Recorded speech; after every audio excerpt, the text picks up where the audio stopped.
গরম করাতে চাইছে। আজকে শুভেন্দুর কি বললে? আপনারা প্রস্তুত থাকুন, 1 কোটি শরণার্থী পশ্চিমবঙ্গে আসবে। বাংলাদেশে হিন্দু কতল চলছে। বাংলাদেশে এই ঘটনা ঘটে যাওয়ার পরে অনেকে চিন্তা ভাবনা করছেন কি হবে না হবে। আমার হিন্দু ভাইরা অনেক আছেন, কিছু মিডিয়া উল্টো পাল্টা বক্তব্য দিচ্ছে, গরম করার বক্তব্য দিচ্ছে যে হিন্দুরা বিপদে পড়া আছে, ধরো অত্যাচার হচ্ছে, বক্তব্য গরম গরম দিচ্ছে। একটা কথা মনে রাখেন, হিন্দু মহাজোটের মহাসচিব স্বয়ং তিনি নিজেই বলেছেন এদেশের হিন্দু সম্প্রদায় মনে করেছিল যে তাদের উপর বিশাল একটা হামলা, লুটপাট, অগ্নিসংযোগের ঘটনা ঘটবে। কিন্তু গতকাল বিকালেই বিএনপি এবং জামাতের নেতারা তাদের নেতৃবৃন্দকে হিন্দুদের বাড়িতে হামলা, লুটপাট, অগ্নিসংযোগ যাতে না হয় এবং প্রত্যেক মন্দিরে যাতে পাহারা দেয় সেই ব্যবস্থা করার নির্দেশ দেয়। এবং গতকাল থেকে আমরা দেখেছি সেই পাহারা দিয়েছে। সাধারণভাবে হিন্দুদের উপরে বড় কোনো মন্দিরে কোনো হামলার ঘটনা ঘটে নাই। কিছু আওয়ামী লীগের হিন্দু নেতা আছে যারা বিভিন্ন সময় লম্পঝম্প করেছিল, তাদের বাড়িতে, শুধু হিন্দু বাড়ি না, মুসলিম আওয়ামী লীগ নেতাদের বাড়িতে হামলা হয়েছে, লুটপাট হয়েছে এবং সামান্য কিছু সুযোগ সন্ধানী এলাকা ভিত্তিক তারা কিছু সামান্য মন্দিরে হামলা করেছে, সেটা ব্যাপক বিষয় না। কিন্তু আমরা দেখলাম যে ভারতের রিপাবলিক এইটাকে নিয়ে ব্যাপকভাবে রিউমার ছড়াচ্ছে, নানান কিছু মিলে উদ্ভট কথাবার্তা বলছে। এবং আজকে দেখলাম শেখ হাসিনার নিয়ে তারা কাহিনী তৈরি করছে, বঙ্গবন্ধুর স্ট্যাচু মানে ভাঙছে, সেটা নিয়ে তারা খুব দুঃখে সাগরে ভাসছে। আমার এক সাংবাদিক ফোন দিয়েছিলাম, তাদের বলেছি যে আপনারা যদি শেখ হাসিনার জন্য যদি এত কান্না আপনাদের মধ্যে আসে, তো শেখ হাসিনা ভারতে গিয়েছে, আপনারা ভারতের প্রধানমন্ত্রী নরেন্দ্র মোদীকে সরিয়ে শেখ হাসিনাকে আপনারা প্রধানমন্ত্রী হিসেবে ঘোষণা করেন, সে ভারতও রক্ষা করতে পারবে, তা আপনার 7 সিস্টারও রক্ষা করতে পারবে। কোনো রকম হিন্দুদের উপর অত্যাচার জুলুম কিছু হয় না, সব সুরক্ষিতভাবে আছে, তাদের কোনো ক্ষয়ক্ষতি হয় না। এটা হিন্দু মহাজোটের মহাসচিব সাহেব তিনি বলেছেন। তাতেও এখানে কিছু গোজাগুজি মারছে, অশান্তি গরম করাতে চাইছে। আজকে শুভেন্দুর কি বললে? কোটি শরণার্থী ইন্ডিয়ায় তারা ঢুকবে, 1 কোটি ঢুকবে, ইন্ডিয়ায় ঢুকবে, তাদের ব্যবস্থা করে দিতে হবে। এসব কথাবার্তা এখন বলার দরকার কী ছিল? উনি এ কথা বলে কি বুঝাতে চাইছেন দেশের মধ্যে? হ্যাঁ, আসবে কি না আসবে ভারতবর্ষের কিছু মানুষ জানে না। বলছেন সুরক্ষিত নয়, তার সচিব সাহেব বলছে সুরক্ষিত আছে। তো ইনি তেনার থেকে বেশি ইনি জানেন? তা তো নয়। এ ধরনের এই প্ররোচনায় কথাবার্তা আপনারা পড়বেন না। উস্কানিমূলক কথাবার্তা কিছু বলে যাচ্ছে। হ্যাঁ, কিছু নেতা আছে বলছে, কিছু মিডিয়া আছে বলছে, বুঝলেন, দেশের মধ্যে একটা অশান্তি লাগাবার জন্যে। আপনারা খবরদার বলে দিচ্ছি, ওই প্ররোচনায় আপনারা পা কেউ দেবেন না, শুনবেন না এদের কথা। এরাই তো শেষ করলে দেশটাকে, এদের জন্যই তো এত ক্ষয়ক্ষতি হচ্ছে দেশের। হ্যাঁ, এপার বাংলা ওপার বাংলা, জাতি ধর্ম বর্ণ নির্বিশেষে আমরা ভাই ভাই হিসাবে একসঙ্গে বসবাস করছি। আমরা কোনো আমাদের মধ্যে কোনো অসুবিধে নেই। কি বুঝলেন, কিছু নেতা আছে, রাজনীতির ষড়যন্ত্র আছে, তাদের কাজ হচ্ছে বিভাজন করা, ভাগ করা, কি দেশকে গরম করে উত্তাল তৈরি করা। এটা কিছু মানুষের এখানে আছে। এদের প্ররোচনায় পা দেবেন না, এদের কথা শুনবেন না, এদের কাছে দূরে সরে যাবেন। এ কথা আমি বলতে চাইছি আপনার সকলকে। দেখুন,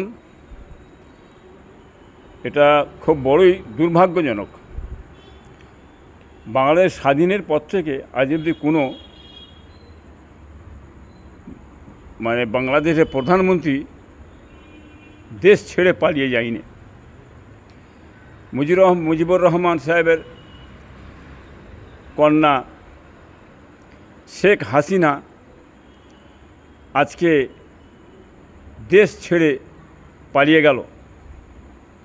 এটা বড়ই খুবই লজ্জাজনক। তবে প্রধানমন্ত্রী বাংলাদেশ দেশ ছেড়ে চলে এসেছে, জনগণের হাতে তুলে দিয়ে চলে এসেছে। এটা আমি বলবো, দেশের সমস্ত মানুষকে, জাতি ধর্ম বর্ণ নির্বিশেষে সকলে একত্রিতভাবে আপনারা সব শান্ত হয়ে যান। দেশে আর অশান্তি করবেন না, ক্ষয়ক্ষতি করবেন না। দেশটা আপনাদের, সম্পদ আপনাদেরই। হ্যাঁ, সবই কিছু আপনাদের। সেনা প্রধান সাহেব বাংলাদেশের, তিনি যে কথাটা বলেছেন, তেনার কথা অনুযায়ী আপনারা সকলে বসে শান্তি ফিরিয়ে লেছেন। আগামীতে একটা এমনই সরকার বাংলাদেশে হোক, জাতি ধর্ম বর্ণ নির্বিশেষে এমনই একটা প্রধানমন্ত্রী হোক, সে দেশের গণতন্ত্র হিসাবে সমস্ত জাতির উদ্দেশ্যে কি বুঝলেন, ভালোভাবে যাতে দেশটা চালাতে পারে, সকল মানুষ যাতে খুশি হয়, সকল মানুষের মনকে জয় করতে পারে, এই ধরনের একটা প্রধানমন্ত্রী বাংলাদেশে হোক। এবং একটা বড় দুঃখের কথা, দেশটার মধ্যে এত ক্ষয়ক্ষতি হয়ে গেল খুবই, হ্যাঁ, এতে বহুত আপামর জাতি অনেক মারা গেল, ক্ষতি হয়ে গেল এটা দেশটাকে মধ্যে।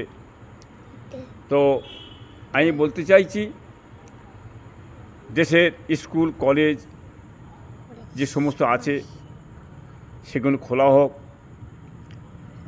ছেলেদের লেখাপড়া যাতে কোনো অসুবিধা হয় যাতে না হয়, এবং দেশের ব্যবসা বাণিজ্য কাজ কারবারের কোনো ক্ষতি না হয়, এটা আমি বলতে চাইছি।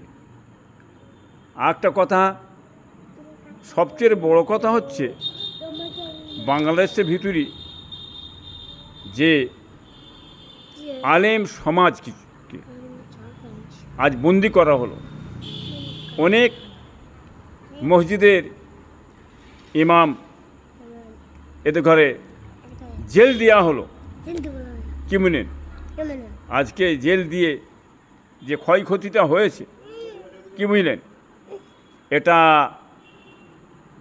একটা অভিশাপ বলাও যায়, আলেম সমাজের একটা বদদোয়া বলা যায়, বুঝলেন না। ইসলামের বিধান অনুযায়ী চলার দরকার। ইসলামের বিধান কাউকে মেরে ফেলার বিধান নেই, জেল জরিমানা হবে, বন্দি থাকবে। অনেক আলেম সমাজ তারা দুনিয়া থেকে বিদায় নিয়ে চলে গেল, বুঝলেন না। এটা আলেম সমাজের বদদোয়া, তারাই এই ধরনের ঘটনা ঘটতে পারে না। যাই হোক, আশা করি আগামীতে হ্যাঁ এ কাজ হবে বলে আশা করতে পারিনি, ভালোভাবেই দেশ চলবে এটা আশা করি। আমি দোয়া করি দেশটা যাতে ভালোভাবে চলে, শান্তি ফিরে আসে, হ্যাঁ এইটি আমি আশা করি।